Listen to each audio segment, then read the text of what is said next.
वामन पुराण में, भविष्य पुराण में, शिव पुराण में, यदि हम वामन पुराण की बात उठाएं पहले, तो वामन पुराण में कुरुक्षेत्र के तो 3-4 चैप्टर हैं। मतलब एक तो पर्व पूरा ही है जी।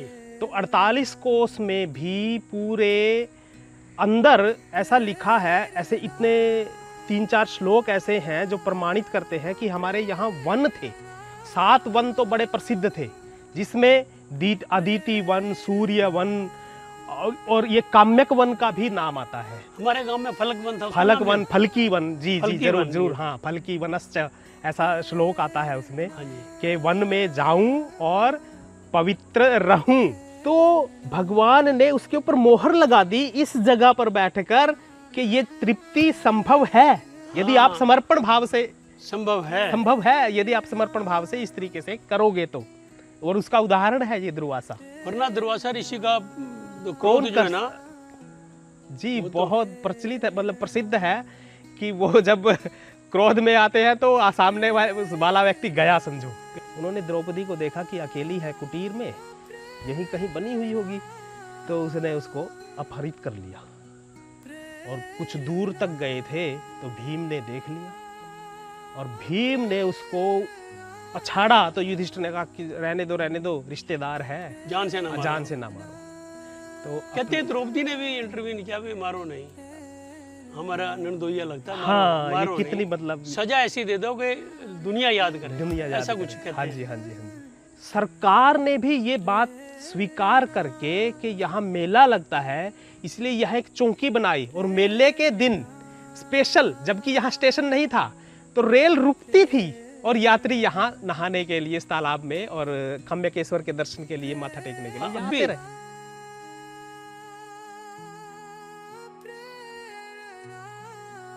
नमस्कार, प्रेरणा वाणी केंद्र से मैं जय भगवान सिंगला। आज हम बैठे हैं काम्यक वन के हृदय में स्थित काम्यकेश्वर मंदिर के प्रांगण में, और हमारे साथ हैं हमारे साथी अरुण पराशर जी। अरुण पराशर जी, आपका इस कार्यक्रम में बहुत बहुत स्वागत है जी। आप जानते हैं कि हमारे धार्मिक ग्रंथों में काम्यक वन और काम्यकेश्वर मंदिर की बहुत चर्चा है जी। बहुत लोग श्रद्धा से नाम लेते हैं। आप हमारे दर्शकों को बताइए कि इनकी महत्ता ऐसे कैसे है, क्यों है और क्या इसका कारण था? जी जी, जो काम्यक वन का आपने कहा ना कि धार्मिक ग्रंथों में बहुत महत्व है, तो यहाँ धार्मिक ग्रंथों में भी 2 बातें हैं। वामन पुराण में, भविष्य पुराण में, शिव पुराण में, यदि हम वामन पुराण की बात उठाएं पहले, तो वामन पुराण में कुरुक्षेत्र के तो 3-4 चैप्टर हैं। मतलब एक तो पर्व पूरा ही है जी। तो 48 कोस में भी पूरे अंदर ऐसा लिखा है, ऐसे इतने 3-4 श्लोक ऐसे हैं जो प्रमाणित करते हैं कि हमारे यहाँ वन थे। 7 वन तो बड़े प्रसिद्ध थे, जिसमें अदिति वन, सूर्य वन और ये काम्यक वन का भी नाम आता है। हमारे गांव में फलक वन था। फलक वन, फलकी वन, जी जी, जरूर जरूर, हाँ, फलकी वनश्च, ऐसा श्लोक आता है उसमें कि वन में जाऊं और पवित्र रहूं। वहाँ मतलब जिसका भावार्थ ऐसा हम ले सकते हैं कि प्रकृति के सानिध्य में रहूं तो देवता याद आए, मैं उनकी पूजा करूं और क्या बात। हाँ जी, श्रद्धा के। तो ये जो वन है काम्यक वन, खास मैं बात करूं, आपने जब धार्मिकता की बात करी, तो एक ग्रंथ और है जिसमें 48 कोस से अलग भी काम्यक वन की कल्पना की है। अच्छा।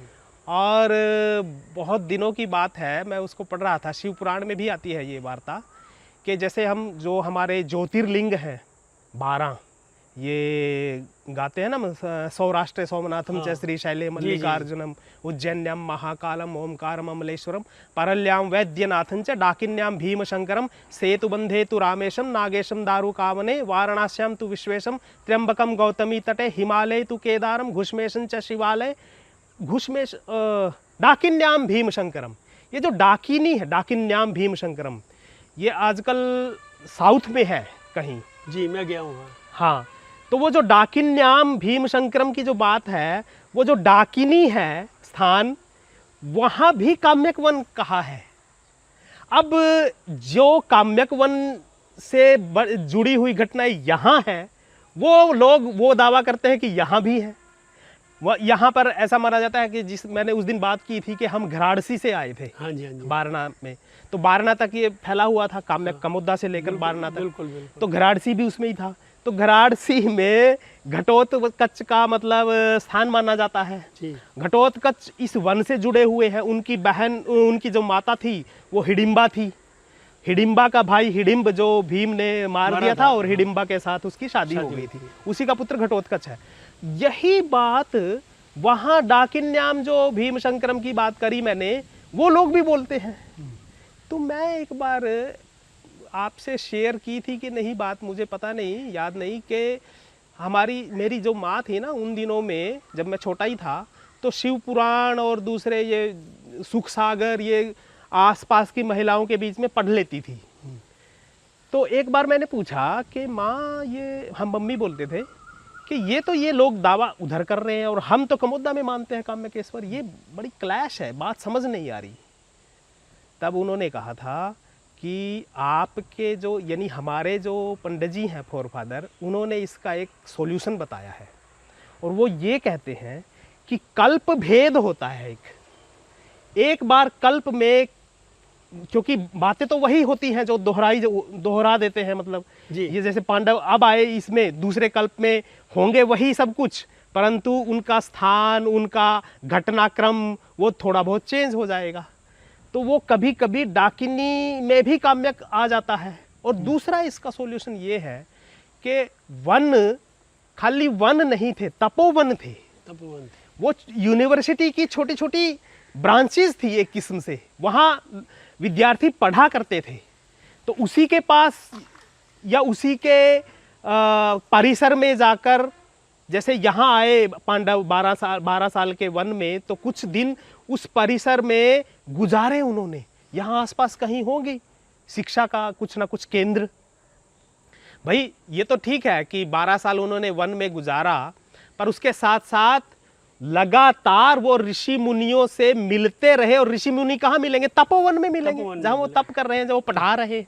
हाँ, तो काम्यक वन में बहुत से ऋषि मुनि थे और पांडव यहाँ उनको मिले। और मजे की बात ये है कि ये एक, जैसा आप फील भी कर रहे होंगे, कितनी रमणीक जगह है, पर पक्षियों की कलरव की ध्वनि है, कितनी शांति है। ऐसा मतलब लग रहा है कि बिल्कुल काम्यक वन के अंदर ही बैठे हैं। हाँ जी, हाँ जी, हाँ जी, बिल्कुल।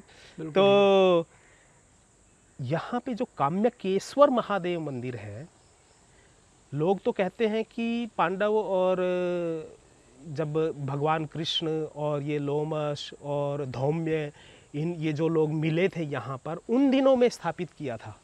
पर एक जगह एक ऐसा उल्लेख आया है कि ये तो पहले से ही थे लिंग, उन्होंने तो यहाँ आकर पूजन किया। और 3-4 ऐसी बहुत सी मतलब यहाँ घटनाएं ऐसी घटी जो इस जगह के प्रति हमारी मतलब श्रद्धा को बहुत मजबूत करती है। हमें ऐसा लगता है कि पांडव यहाँ रहे होंगे, द्रौपदी ने कुछ बनाया और ऋषि आए। एक बार वो दुर्वासा ऋषि आए थे, ये सब लोग खाने के लिए बैठ गए थे, पतीली में कुछ बचा नहीं था, तो उन्होंने कहा कि अब मुझे खाना है। हाँ, इतना आयोजन हो गया था कि उनके शिष्य इस तालाब में नहाने के लिए नहाकर वो खाने के लिए बैठ गए और पतीली में तो कुछ यहाँ पे अपना हाँ जी, सरोवर, ये सरोवर इसकी बात है। पर भगवान कृष्ण ने संभाल लिया। कहते हैं कि भगवान कृष्ण आए और उन्होंने उस पतीली को जो वो रखी हुई थी वहाँ पर उसको ध्यान से देखा, तो उसमें एक बिल्कुल छोटा सा पत्ता बचा हुआ था जो वो लगा हुआ था, और भगवान ने उसको लिया और अपने दांतों पे लगा लिया। और सब दुर्वासा के जितने भी शिष्य थे, स्वयं दुर्वासा जी भी वो तृप्त हो गए और उन्होंने कहा कि चलो चलते हैं बस अब, क्योंकि भगवान तृप्त हो गए तो फिर हर एक आदमी तृप्त हो गया। सही बात। ये यहाँ आकर ऐसा लगता है, ये जो गांव है ना हमारा, यहाँ पुलस्त्य गोत्र के लोग रहते हैं। तो पुलस्त्य अभी भी रहते हैं? अभी भी, हाँ जी, जिन ऋषि का नाम हाँ जी, पुलस्त्य, हाँ उन्हीं के। तो पुलस्त्य ने ये बात कही थी कि यदि आप साधना करोगे तो आपकी जो ज़रूरतें हैं वो पूरी हो जाएंगी। यहाँ बैठकर यदि आप साधना करोगे, भगवान को याद करोगे, तो भगवान कृष्ण ने उस बात को, वो तो पहले हुई होगी कभी, क्योंकि वो पुलस्त्य तो रामायण काल से भी पहले के ऋषि हैं, तो भगवान ने उसके ऊपर मोहर लगा दी इस जगह पर बैठकर कि ये तृप्ति संभव है यदि आप समर्पण भाव से, संभव है यदि आप समर्पण भाव से इस तरीके से करोगे तो। और उसका उदाहरण है ये दुर्वासा। वरना दुर्वासा ऋषि का क्रोध जो है ना जी बहुत प्रचलित है, मतलब प्रसिद्ध है कि वो जब क्रोध में आते हैं तो सामने वाला व्यक्ति गया समझो, परंतु बचे, भगवान कृष्ण के कारण बचे और इस भूमि के कारण बचे, भूमि के कारण बचे। ये बात भी आई। और यहाँ पे जब उनका वनवास चल रहा था तो एक बड़ी बहुत ऐसी घटना घटी है कि ये अर्जुन तो इंद्रकील पर चले गए थे अपना दिव्य अस्त्र के लिए, प्राप्ति के लिए। हाँ जी, पीछे से क्या किया, जयद्रथ घूमता हुआ आया और युधिष्ठिर और तीनों, जिसका नाम महाभारत में आता है जयद्रथ। हाँ जी, दुर्योधन का जो जीजा जी थे, दुशाला वो थी उनकी, शल्य प्रदेश, हाँ दुशाला के पति, हाँ दुशाला के पति। तो जयद्रथ की जो वृत्ति थी वो बड़ी दूषित वृत्ति थी। उन्होंने द्रौपदी को देखा कि अकेली है कुटीर में, यहीं कहीं बनी हुई होगी, तो उसने उसको अपहरित कर लिया और कुछ दूर तक गए थे तो भीम ने देख लिया और भीम ने उसको पछाड़ा, तो युधिष्ठिर ने कहा कि रहने दो रिश्तेदार है, जान से ना मारो। तो कहते हैं द्रौपदी ने भी इंटरवीन किया, भी मारो नहीं, हमारा नंदोइया लगता है, हाँ, मारो ये कितनी नहीं। मतलब सजा ऐसी दे दो कि दुनिया याद करे, ऐसा कुछ कहते हैं। हाँ जी हाँ जी हाँ जी। तो कहते हैं उसको, उसकी बेइज्जती कर दी, मतलब उसका अपमान करने के लिए 5 उसके बाल मुंडवा दिए और 5 चोटियां उसकी। ऐसे ही फिर वो अपने राजधानी में गया तो उसको बड़ी गला, मतलब ऐसा लगा, ऐसा फील हुआ कि मुझसे बहुत बड़ा अपराध हो गया। कोई वीर आदमी और उसके साथ ऐसा हो जाए तो क्या कहेगा, राजा भी हो जी। तो कहते हैं कि फिर वो गंगा के पास उसने थोड़ी साधना की, मतलब मेरा कहने का मतलब ये है कि ये सब घटनाएं यहाँ काम्यकेश्वर से जुड़ी हुई हैं, यहाँ पर रहे हैं हम, ये इससे अपना वामन पुराण से ये प्रमाणित करते हैं। भले ही काम्यकेश्वर एक वहाँ भी होगा, वो लोग भी माने, कोई दिक्कत नहीं, पर हमारी श्रद्धा, लेकिन हमारे तो कई घटनाएं जुड़ती हैं। हाँ जी हाँ जी, क्योंकि कई वन है यहाँ पे, आप देख रहे हो जी, तो उन्हीं का वर्णन बार बार हमारे धार्मिक ग्रंथों में आता है। बिल्कुल बिल्कुल। तो उन्हीं में फल्की वन भी है, उन्हीं में ये काम्यक वन भी है। बिल्कुल। तो बात बनती है कि सच्चाई कुछ यहाँ पे ज़्यादा नजर आती है। जी, काम्यक वन यही है। और सबसे अहम जो बात है महत्व की, कि ये सूर्य की भूमि है, सूर्य की। वेद में एक सूक्त आता है पूषा, जैसे सूर्य के 12 नाम है, ओम मित्राय नमः, ओम रवे नमः, ओम भानवे नमः, ओम खगाय नमः, ओम पूषणे नमः, ओम हिरण्यगर्भाय नमः, ओम आदित्याय नमः, मरीचाय नमः, सवित्रे नमः, अर्काय नमः, भास्कराय। ये जो 12 नाम है, इसमें एक और नाम है पूषणे नमः। ये जो पूषा है, ऐसा विग्रह माना जाता है कि ये जो जितने भी हमारे शरीर के रोग हैं, यदि हम पूषा को सोच कर कि भगवान का ये रूप है पूषा का, तो उसको अर्घ देंगे तो सारे हमारे ये रोग ठीक हो जाएंगे। ये तो हमारी साइंस भी मानती है। हाँ जी, कि सूर्य के प्रकाश से, उसके तेज से बहुत से रोग ठीक हो जाते हैं। जी। तो पूषा का विग्रह रविवार को जो शुक्ल सप्तमी आती है जी, उसमें यहाँ स्थापित होता है। वो उस दिन, यदि आज भी यहाँ मेला लगता है, हर से चली प्रथा आज भी वही है। हाँ जी हाँ जी हाँ जी। और ये जो आप देख रहे हैं ना, अभी गाड़ी गई थी, ये रेल गाड़ी, ये रेल लाइन है जी। तो ये तो 1902 में बनी हुई है, पिंडारसी है आगे, उधर कुरुक्षेत्र है। 1950 के आसपास कभी ये, क्योंकि पहले जो शुक्ल सप्तमी थी वो कभी कभी आती थी, अब तो साल में 2-3 बार आ जाती है जी। तो सरकार ने भी ये बात स्वीकार करके कि यहाँ मेला लगता है, इसलिए यह एक चौकी बनाई, और मेले के दिन स्पेशल, जबकि यहाँ स्टेशन नहीं था, तो रेल रुकती थी और यात्री यहाँ नहाने के लिए इस तालाब में और काम्यकेश्वर के दर्शन के लिए, माथा टेकने के लिए यहाँ आते रहे। अब तो नहीं, उन दिनों में। उन दिनों में पर आज़ादी के बाद शायद, या फिर कहें 67 के, ऐसा यहाँ के लोग बताते हैं कि 67-68 के बाद फिर ये प्रथा थोड़ा क्योंकि कम हो गया था, रुचि कुछ ऐसा हो जाता होगा। लेकिन पिंडार से भी ज़्यादा दूर नहीं है, पिंडार से भी ज़्यादा दूर नहीं थानेसर है। भी हाँ। ज़्यादा दूर और नहीं है। दूसरी बात, ये कुछ दूसरे साधन भी आने लग गए हैं, बसेस हो गई थी, सड़कें बन गई थी, बहुत हो गए। तो अब भी ये, अच्छा यहाँ एक खास बात यह है, दो लुप्त के कगार पर था, फिर यहाँ के कुछ स्थानीय लोग हैं, बड़े अच्छे परिवारों से हैं, ब्राह्मण भी हैं, गुज्जर भी हैं, हमारा बहुत प्रेम है।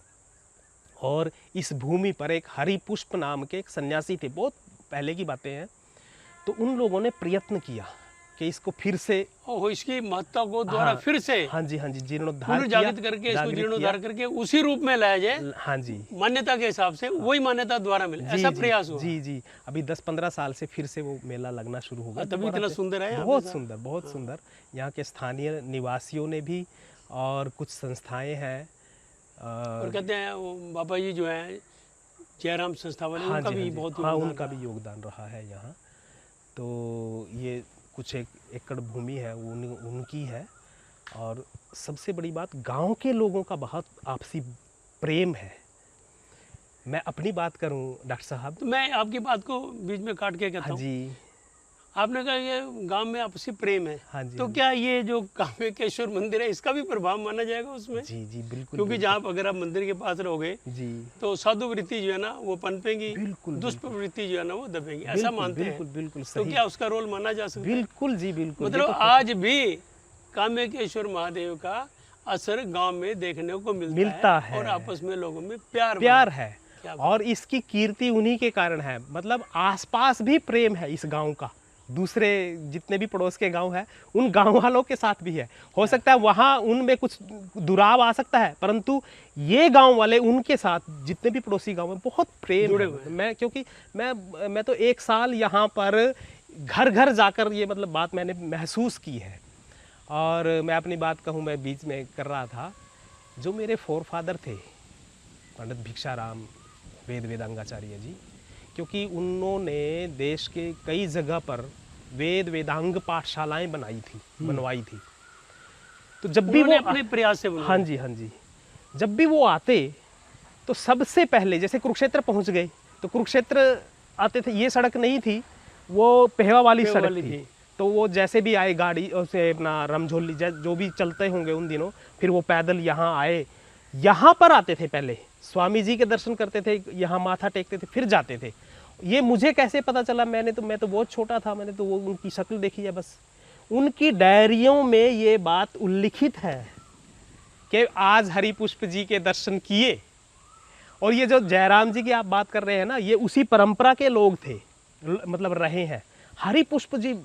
और ऐसा कहते हैं कि हरिपुष्प से पहले भी कोई एक सन्यासी था, और वो इतने साधनारत थे, उनका नाम हम नहीं जानते। पंडित, मैंने बहुत कोशिश की, पहले नाम बताते भी नहीं, हाँ जी, हाँ जी, अपने में मस्त रहते थे ऋषि। मैंने बहुत कोशिश की कि कहीं मिल जाए, पर नहीं था ही नहीं, नाम मिला ही नहीं उनका। बस केवल इतना लिखा हुआ है पंडित जी ने कि सन्यासी जी के दर्शन दिए, आज सन्यासी जी बाहर आए, ऐसा। काम्यक वन में गया, सन्यासी जी दिखाई दिए दूर से, मतलब ऐसा लगता था कि कभी कभी ही निकलते होंगे साधना में से, ऐसा कुछ कुटीर में से, तो किसी को दर्शन हो जाए तो बहुत बढ़िया बात है। मतलब काम्यक वन वाकई ये जो हम फील कर रहे हैं, ये उसी का नतीजा है। आपकी बात प्रसाद जी बहुत मज़ेदार रही, और मैं समझता हूँ कि दर्शक इसका पूरा लाभ उठाएंगे, आनंदित होंगे, प्रभावित होंगे। आपसे हम इसी तरह जुड़े रहेंगे। आज की वार्ता यहीं तक। आपका बहुत बहुत धन्यवाद।